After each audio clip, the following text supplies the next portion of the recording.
Do you know what? We're going to have to give a lot more thought to that. Issues around deorbiting, the clutter in space, the amount of satellites that are going to be going into space. Now, clearly, Scotland alone can't address all those issues. There's got to be a global response. But I'd like to think Scotland can have a voice in the global debate over how to make sure what's happening in low Earth orbit, or space generally, is sustainable. Hey, SpaceWatchers, this is Space Café Radio, your channel about trends, awesome events and interesting people in the space sector. Mid of November, it is Bremen time. Time for the Space Tech Expo Europe that is held in town. This year, I started with a very interesting interview with Richard Lochhead, member of the Scottish Parliament and Minister for Small Business, Innovation and Tourism. In his resort, also space has its home. As a global Scot nominated a few years ago by SDI, the Scottish Development International, it was a great pleasure to follow the invitation to interview the minister. We spoke about Scotland's role in the global space sector, from the end-to-end services to the Scottish approach to space sustainability. I'm Torsten, publisher at SpaceWatch.Global. Enjoy this episode. Welcome, Richard. Great to meet you. Thank you very much for having me on. Let's start with a very easy question. So, what role plays space in Scotland today? The space industry in Scotland is very exciting at the moment. It's a high growth sector. And in a matter of just a few years, it's grown to be a very significant economic sector. And many people, even in Scotland, have been taken aback by how quickly the sector has grown and the impact it's making, not just in Scotland, but in Europe and the wider world. What is Scotland's contribution today to the global space sector, if we take a wider look at it? Well, on the one hand, our universities and some companies have been involved in the space industry for many years. It's only in the last few years that we have emerged as one of the world's biggest manufacturing sites for small satellites. So we're very much specialising in small satellites, and Glasgow, believe it or not, is now the second biggest manufacturing hub for small satellites outside of California. Interesting. So Glasgow's story is now got a new chapter, famous for building ships and other contributions towards the Industrial Revolution and the world's modern economy. And now here we are in 2023, and it's forged a reputation for a new industry, which is the building of satellites.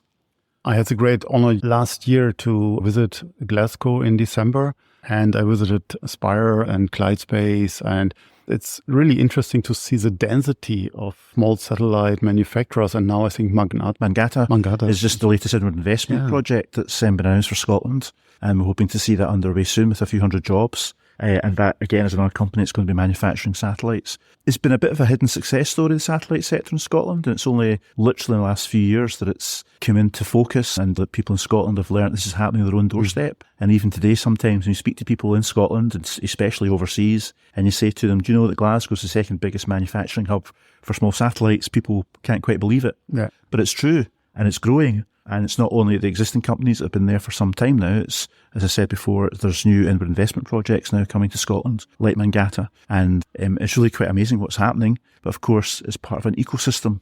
When we talk about space development, we can't talk about that without shed some light on research and development in Scotland. So how far is the university sector prepared for contributing with this manpower when people are leaving the universities? We've got a few high growth sectors in Scotland that are relating to tech, and there's no doubt whatsoever that's in the back of Scotland's universities. We have 3 in the top 100 in the world. Countries like Germany maybe have 4. So that puts Scotland into perspective because we're also a much smaller country. And that is a huge asset for our country's economy, is having those universities and a pipeline of talented people, as well as international reputation for research.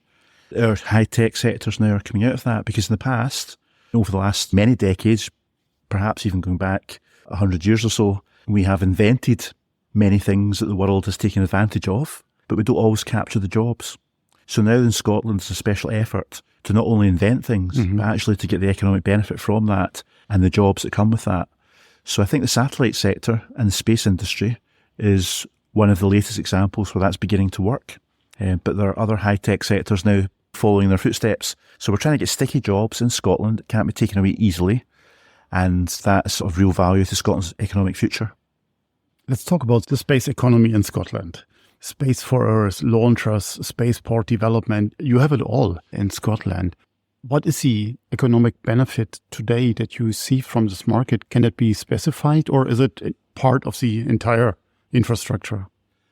As you can imagine, the Scottish Government very much values the space industry because not just because of our contribution towards a global project and because of the need to gather data from space to help save humankind and the planet and the world economy at the same time, but also we're talking about higher value jobs with better wages. That's also an industry that's very export orientated, which is really good for the Scottish economy as well. That's why it's a target sector just now for the Scottish Government, because of its economic value as much as for many other reasons.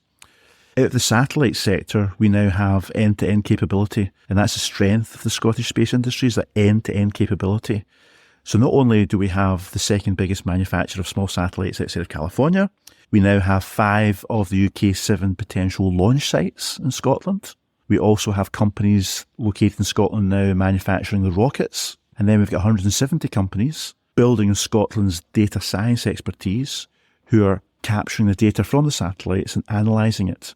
And data science is a huge strength for Scotland. So you've got all these synergies, and they're now all coming together as part of this space industry ecosystem, which, as I said before, amounts to that end-to-end capability. So companies coming to Scotland, they can get the satellites locally built, use local launch pads in Scotland, hopefully very soon, use rockets manufacturers in Scotland, and then work with the data science companies who are obviously capturing, as I said before, and analysing the data. So you have built your satellites in Scotland already. You have rockets built in Scotland already. You haven't flown them. So when will we see the first launches from Scotland? Orbital launches. There is a lot of excitement building in Scotland just now because we are looking forward to the first launch. We have spaceports at Saxa Vord in the Shetland Islands well underway. We've got another one being built at Sutherland, and we have some other sites that are being taken forward as well. Who knows exactly when the date will be, but there'll be a lot of excitement once we see the first rocket being launched from Scotland. And a lot of the companies tell me it's very unusual to be able to not only get your satellites, but local rockets, and not have to take them that far to get them launched, because Scotland clearly is a very rural country, and having everything happening in the one country is a big advantage. I think it's a major selling point for Scotland, but it's also what the inward investors and other companies already based in Scotland are telling us is a big advantage for Scotland.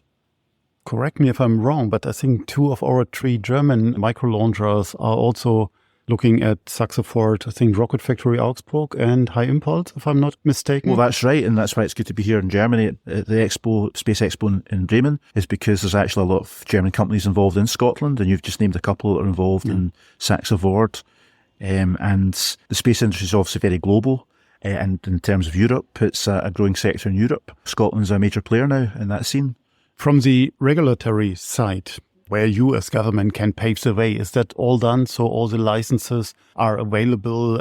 Because launching something into space needs the hardware without any doubt and the technology, but also a lot of paperwork and regulatory work. Is that all paved? Clearly the space industry now literally is taking off. It's a fast changing industry. It's a fast growing industry based around small satellites, which obviously now are a bit cheaper and more affordable and smaller, being miniaturized and standardized. So the economics are now in favour of the small satellite sector. The regulation, of course, happens at UK government level. We work very closely with the Civil Aviation Authority to make sure we can get good, timely regulation that's appropriate in place. So I think clearly in the coming years, regulation is going to become even more and more important. No doubt because of the need to have sustainability in the sector and take into account the impact of the sector on the environment. So regulation, I think, is going to become even more and more important in the times ahead. What you just described sounds super exciting. So I'm quite sure that you're attracting foreign companies as well to settle in Scotland, to use this ecosystem that you have today. So what support is available from the Scottish government side for companies that want to come to Scotland? So we've got an agency called Scottish Development International who work overseas for us, and they work on trade issues and also attracting inward investment projects. And also our domestic economic agency called Scottish Enterprise plays a role there as well. And they can offer support to companies, perhaps some grants. It could be research and development grants, or it could be other bigger grants for building facilities and towards their investments. And a number of inward investment projects have benefited from that. So you'll regularly see in the headlines in Scotland some grant support for space industry companies that are either already in Scotland or who are inward investors. So the support is there, and that's working well. We're working with the industry as well on a sustainability roadmap. We published that back in 2021. I think that was quite world leading at the time, as having this sustainability roadmap for the space industry. People want to know what the impact is on the environment of building a space industry, of space junk, of the materials that are being used, of the impact on emissions, and so on and so forth. But also what the space industry is doing to help sustainability in terms of collecting data. We know about 50% of the information that's required to measure climate change comes from observation from space. So our data science companies, as well as the actual technology we need to have satellites there, it plays a big role in tackling climate change. So we've got to tell that positive story, as well as addressing people's concerns, which is the impact of putting so much hardware into space and the other aspects involved in the space industry that could impact on emissions. So it's really good to see that space sustainability roadmap, which the industry in Scotland put together with the government. This was largely industry driven. The industry is very keen to be seen as a world leader in sustainability. So we've got good examples now of that. We've got rockets being made of materials that are a lot lighter and have less impact on the environment. These rockets are using propellant that have got much less emissions than other propellants being used elsewhere in the world. That innovation is a very big part of the story of the space industry in Scotland. I'm happy that you mentioned the space sustainability part, because we are following space sustainability worldwide, and I can emphasize that Scotland really has a leading role, and that it's great to see. Not just Scotland, the entire United Kingdom, I have to say here, is very much on the forefront when it comes to space sustainability and behaviors in space. You mentioned a few of the areas where space sustainability is really taking into action. What is your way forward? Can you imagine that you only launch rockets from Scotland or satellites from rocket that fulfill a certain set of criteria, space sustainability ratings or whatever metrics that is? So at the moment, through the industry-led Scottish Sustainability Roadmap for the space industry, we are seeing a lot of innovations. I mentioned a few examples before in terms of lower emission fuels being used and better materials being used and so on for manufacturing purposes. I think it's very much an evolving debate. Even since I've been in this role in government over the last few months, I've come across a lot of issues and I've thought to myself, do you know what? We're going to have to give a lot more thought to that. Issues around deorbiting, the clutter in space, the amount of satellites that are going to be going into space. Now, clearly, Scotland alone can't address all those issues. There's got to be a global response. But I'd like to think Scotland can have a voice in the global debate over how to make sure what's happening in lower Earth orbit or space generally is sustainable. There's all other issues that come out of that, as well as who owns the junk up there, who owns the operational satellites up there, who's got responsibility for what's happening, and so on and so forth. Global governance of that, I think, is going to become a bigger and bigger issue, especially once the public realise a bit more about what's going on in space and how busy it's going to be, and the plans for putting more, literally tens of thousands of new satellites up in space. I think this will become a much bigger debate around the world. That's why I'm pleased. I think Scotland's got a head start here, because the industry have put this roadmap into place. Our companies are already following some sustainable principles in what they're doing. But as I said before, it's not just Scotland that's got a role to play here. It's a global debate. But I think we've got a good head start. We're here in Bremen just the day before the Space Tech Expo is about to start. So what are your expectations to this event? And I assume, as you said, you're new in this area. That is your first Space Tech Expo, your first space show, maybe. What are the expectations from your end? So a few weeks ago, I was speaking at the Economist Space Summit in Los Angeles and met lots of companies while I was out there and undertook a few trade visits. And here I am now in Bremen at the European Space Expo. So the more I get out and about as minister, the more I realise there's a lot of competition out there. There's also a lot of opportunity for collaboration between Scottish companies and Scottish academia and research and other countries, because, you know, we don't have all the wisdom in Scotland. So it's important that we are outward looking and working with other countries and other industries. But likewise, our companies, of course, themselves want to export and they want to forge their own partnerships.